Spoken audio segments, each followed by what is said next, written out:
பாக்குறீங்க, உங்க ஊர்ல வந்து பங்கேற்கிறாரு. இதுக்கு முன்னாடி விஜய் பாத்துருக்கீங்க, எப்படி இருக்கு?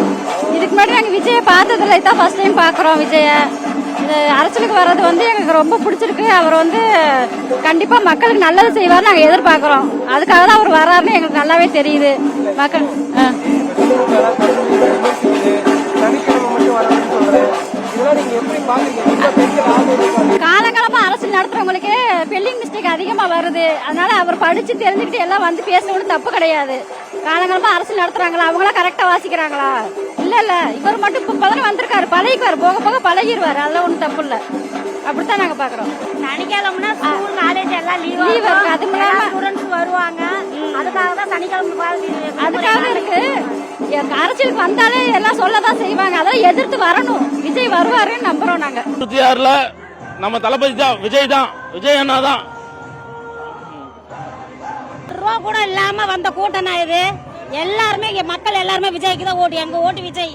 ஃபேமிலிக்கு, ஃப்ரெண்ட்ஸ் சர்க்கிள் எல்லாத்தையும் சொல்லியிருக்கோம். எங்க தளபதி தான் வருவாருண்ணா கண்டிப்பா. காலையில 5:30 மணில இருந்து வந்து பாத்துட்டு போறேங்கண்ணா. நேத்து நைட்டு 12 மணி முடியல இங்க ஒர்க் பண்ணிட்டு இருந்தோம். கண்டிப்பா தளபதி தான் வருவாரு. சரண்யாங்கண்ணா.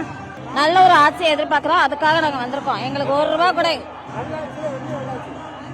இனிமேல் வரும். நாங்க நம்புறோம் இனிமேல் வரும். விஜய் வருவார், கண்டிப்பா வருவார். நாங்க வர வைப்போம். பெண்களுக்கு இல்ல, அவருக்கு தெரியும். அவருக்கு தெரியும் என்ன செய்யணும் என்ன செய்யக்கூடாதுன்னு அவருக்கு தெரியும். அவர் கண்டிப்பா செய்வாரு. நாங்க நம்புறோம். கண்டிப்பா வருவாரு. வர வைப்போம். நாங்க அதை நாங்க சொல்ல முடியாது. செய்வாங்க, எல்லாமே நல்லா செய்வாங்க. எல்லாமே செய்வாங்க. நாங்க நம்புறோம்.